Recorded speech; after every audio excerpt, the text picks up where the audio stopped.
जो ये बात समाजवादी पार्टी के दफ्तर में खड़े होकर पी सुदर्शन रेड्डी कह रहे हैं, ये खबर आपको तकरीबन 5 दिन पहले आपके अपने चैनल ने बता दी थी। हमने आपको दिखाया है कि पी सुदर्शन रेड्डी की उम्मीदवारी हो या फिर उपराष्ट्रपति पद के चुनाव में इंडिया गठबंधन की जीत के लिए वोटों का जुगाड़, ये सारी जिम्मेदारी किसी और को नहीं बल्कि अखिलेश यादव को दी गई है।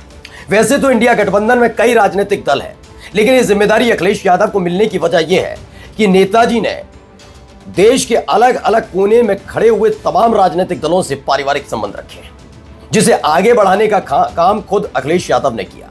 ये इंडिया गठबंधन के तमाम राजनीतिक दल जानते हैं कि अगर ये काम कोई आसानी से कर सकता है तो वो अखिलेश यादव कर सकते हैं। और जो बात हमने आपको बताई थी उसका पक्का सबूत लाकर खुद दे दिया है पी सुदर्शन रेड्डी ने, जिन्होंने साफ साफ लफ्जों में कह दिया कि अगर मेरी उम्मीदवारी हुई इंडिया ब्लॉक की तरफ से तो वो अखिलेश यादव की वजह से हुई।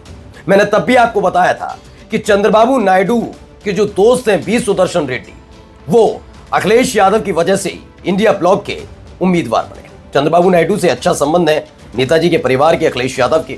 चंद्रबाबू नायडू गार्जियन के तौर पर है अखिलेश यादव के लिए, नेताजी को हमेशा सम्मान देते रहे, वही सम्मान अखिलेश यादव को भी मिलता है। इसीलिए यह तय किया गया था कि एक ऐसा उम्मीदवार जो सीपी राधाकृष्णन को सीधी टक्कर दे वो कौन हो सकता है, और कौन है जिसकी वजह से जो एनडीए के घटक दल भी हैं वो भी इंडिया ब्लॉक के साथ उपराष्ट्रपति पद के चुनाव में आ जाए। बात चंद्रबाबू नायडू तक पहुंचती है। ये बात सारी डील, जो सारी चीजें हुई, ये अखिलेश यादव की वजह से हुई। और अब देखिए पी सुदर्शन रेड्डी ने भी कहा कि हाँ, मैं आज इंडिया ब्लॉक का उम्मीदवार हूं। तो क्यों हूं? क्योंकि अखिलेश यादव उसके जिम्मेदार है, अखिलेश यादव की वजह से हूं। और आज यही मैं आपको दिखाने जा रहा हूं। इसके साथ साथ आपके न्यूज चैनल की एक और खबर पर मोहर लगी है। नमस्कार, मैं हूं प्रज्वल गौतम और आप देख रहे हैं खबर चौक। दरअसल बी सुदर्शन रेड्डी की उम्मीदवारी किसी ने नहीं सोची। ये पहले भी तय था कि सीपी राधाकृष्णन के मुकाबले किसे खड़ा किया जाए, क्योंकि डीएमके पर नजर गड़ाकर बैठी हुई है बीजेपी। तमिलनाडु से अगर उम्मीदवार खड़ा किया तो इंडिया ब्लॉक के एक और मजबूत साथी, जिन पर लोकसभा और राज्यसभा दोनों के अगर वोट देखे जाए तो 32 सांसद हैं, 22 लोकसभा के और 10 राज्यसभा सांसद, यानी 32 सांसद मतलब 32 वोट। ये 32 वोट की बढ़त इंडिया गठबंधन को बहुत पीछे छोड़ देगी अगर साथ छोड़ा, ये बताया था। इस पर मंथन होने लगा। मंथन के दौरान ये याद आया कि डीएमके अपने तेवर दिखा रहा है, वो बीजेपी की चाल में नहीं है। लेकिन अब इससे तो पार पा लिया, लेकिन क्या होगा? तो क्योंकि हम पे तो अभी 343 सांसद है, 343 वोट है और चाहिए 392, क्या किया जाए? ये सुझाया गया, दावा है कि खबर भी निकल कर आई थी कि अखिलेश यादव की तरफ सुझाया गया कि क्यों ना आंध्र प्रदेश के तमाम राजनीतिक दल, क्योंकि सबसे ज्यादा अगर गठबंधन में कोई है तो वहां पर है, और वहीं से कुछ चीजें निकालनी, दक्षिण वर्सेस दक्षिण तभी हो पाएगा। चंद्रबाबू नायडू से बात हुई और तुरंत ही बी सुदर्शन रेड्डी का नाम सामने आता है।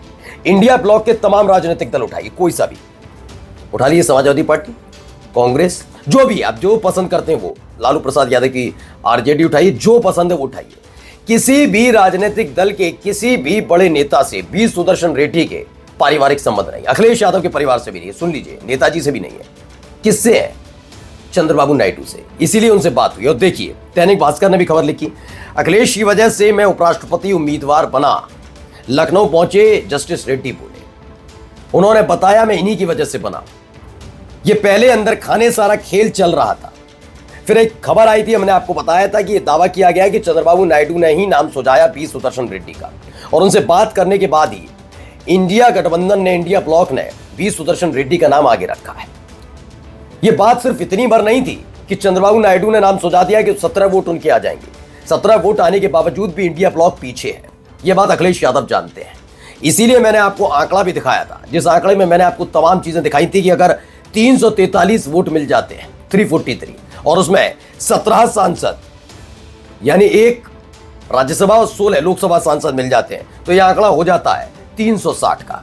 लेकिन मसला सिर्फ इतना नहीं है, 360 से क्या होगा, चाहिए तो 392, यानी 32 वोट अब भी कम है। जिस पर चंद्रबाबू नायडू ने बताया कि जनसेना पार्टी के पवन कल्याण, ये बात अंदर खाने हुई है कि पवन कल्याण जो है वो हमारे साथ हैं और वो आसानी से आपको वोट कास्ट करेंगे। 362। इसमें एक और दावेदारी की गई कि जगनमोहन रेड्डी से आप लोगों को बात करनी होगी, क्योंकि विपक्षी दल है हमारा, तो हम बात नहीं करेंगे, लेकिन आप उन्हें अगर याद दिलाएंगे तो वो अपने 11 वोटों के साथ कहीं नहीं जाएंगे। ये हो जाएगा 373। केसीआर की जिम्मेदारी भी अखिलेश यादव को मिली कि वो बातचीत करे, जिनके पास 4 वोट है, ये 377 वोट हो जाते हैं। लेकिन अब सबसे बड़ी बात थी कि 377 वोट होने के बावजूद इंडिया गठबंधन कैसे आगे बढ़ेगा। 377 तो हो गए, अब इसमें एक खेल अभी हाल ही में अखिलेश यादव करके चुके हैं। मैंने आपको बीजू जनता दल के बारे में बताया था। बीजू जनता दल पूरी तरह से अब तैयार है, यानी 7 जो उनके वोट है, कि हाल ही में नरेंद्र मोदी साहब ने उनसे बात की। बीजू जनता दल ने पहले ही मोर्चा खोल रखा है।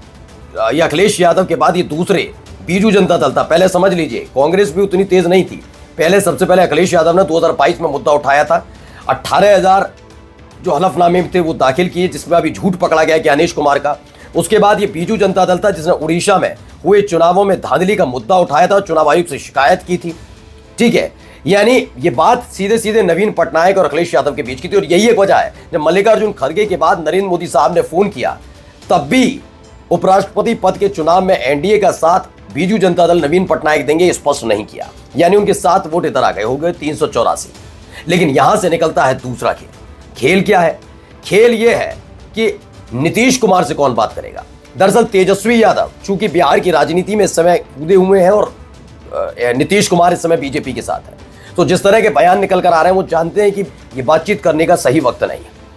और ये पहले भी अखिलेश यादव दिखा चुके हैं कि वो नीतीश कुमार के परिवार से उनके अच्छे संबंध है। नेताजी नीतीश कुमार, जॉर्ज फर्नांडिस और शरद यादव, लालू प्रसाद यादव, ये तमाम वो नेता हैं जिन्होंने एक साथ राजनीति की है, जिसका नीतीश कुमार भी सम्मान करते हैं, समाजवादी नेता है।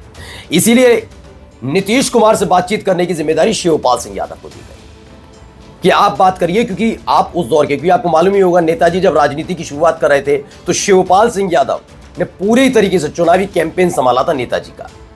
यानी उस वक्त से शिवपाल सिंह यादव को सारे समाजवादी नेता जानते भी हैं, पहचानते भी हैं और सम्मान भी करते हैं। ऐसे में खबर है कि 12 लोकसभा सांसद और तो और इसके अलावा जो अभी 7 वाले हैं, 4 जो उनकी राज्यसभा सांसद, कुल मिलाकर 16 सांसद उनके साथ खड़े हैं। यानी 400 वोट पक्के माने जा रहे हैं, 400 vote.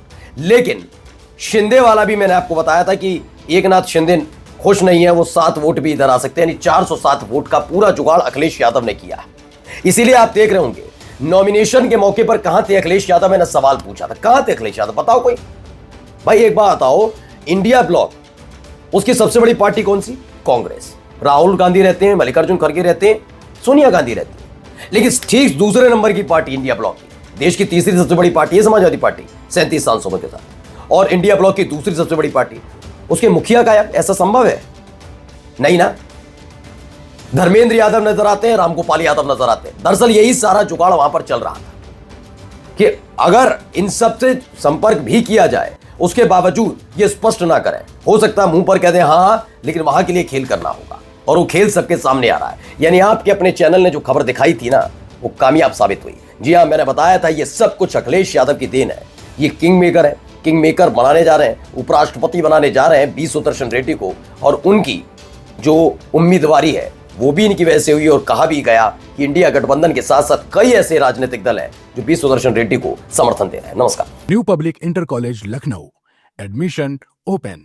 For more information call 0522 282232 और 7755 089585।